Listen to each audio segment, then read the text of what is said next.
President William Ruto just accused Kenyan parents of raising protesters. Yes, in the middle of mass demonstrations against police brutality, joblessness and systemic corruption, the president says the real culprits are mothers and fathers. According to him, it is not government failure or economic despair. It's poor parenting that's putting youths in the streets.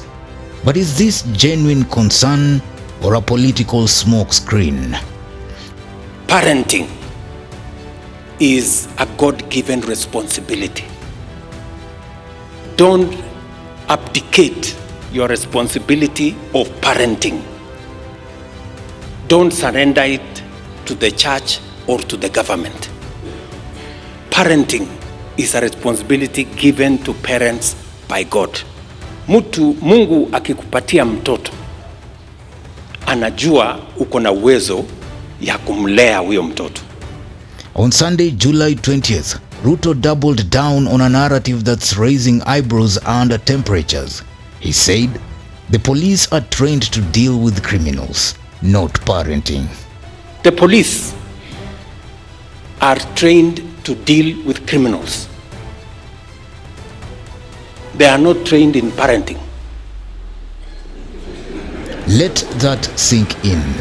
As the country reels from weeks of youth-led protests, instead of addressing police overreach or even engaging with the core grievances, the president chose to pivot toward the home, Kenyans argue. But let's talk about what the president didn't say. He didn't mention the young lives lost to police bullets. He didn't address the desperation that drives thousands to the streets. Young people who are jobless, voiceless, and angry. What began as peaceful protests quickly escalated into violent crackdowns, with videos emerging daily of police hurling tear gas into crowds, dragging teenagers into vans, and beating unarmed demonstrators. Yet, Ruto's main concern seems to be moral discipline at home. Mungu akikupatia mtoto, anajua uko na uwezo ya kumlea huyo mtoto. Usiwache mtoto wako alelewe barabarani na watu wengine.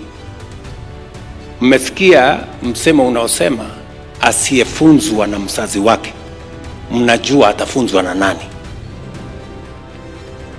Tunaelewana? So parents, wazazi, let us mentor our children.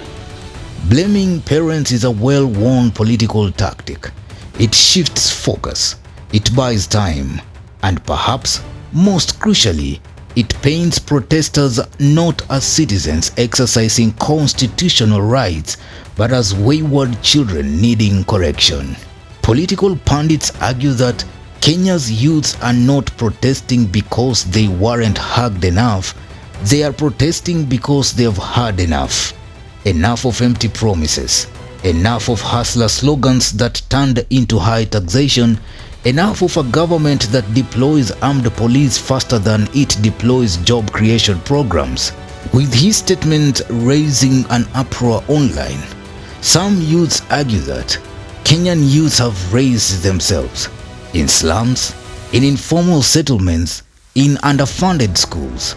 They have survived despite state neglect, not because of it. President Ruto also called on churches to step up and feed youth with moral wisdom. That would be noble.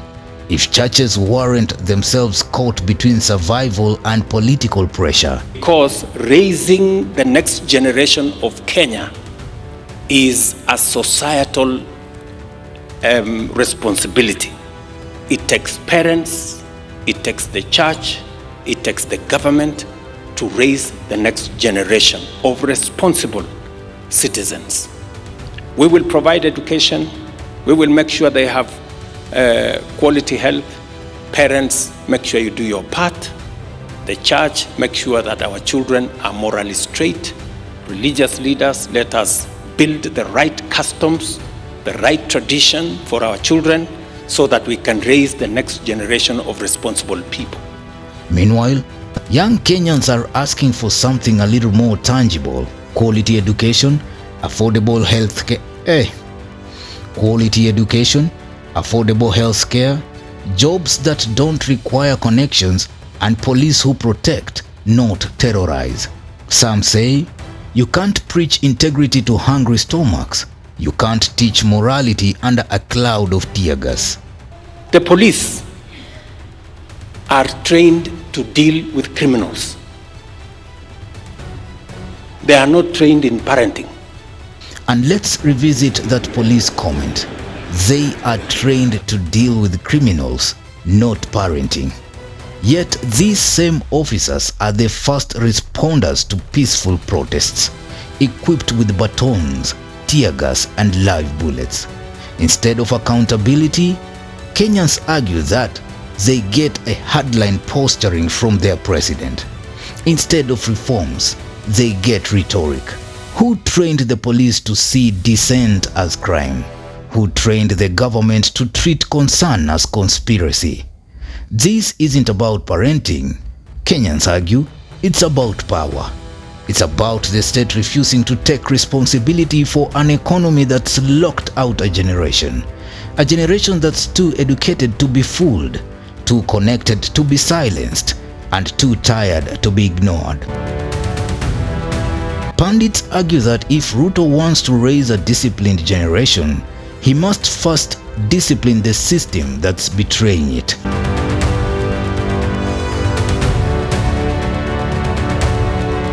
For now, Kenya's youths are watching, and they are speaking in the streets, online, and on every platform they can access. Parents, wazazi, let us mentor our children. Let us be parents. Let us look after our children. Let us speak to our children. Let us talk to our children. The church, let us work together. Because raising the next generation of Kenya is a societal responsibility. It takes parents, it takes the church, it takes the government to raise the next generation. So here's the question. Will the government continue to criminalize frustration, or will it finally listen? Because if leadership fails to answer now, the next generation will respond. Not with violence, but with votes. And next time, it won't be tear gas that they are holding, it will be ballot papers. What do you think? Drop your comments. Newsroom, Maisha TV, Bushabi Jr.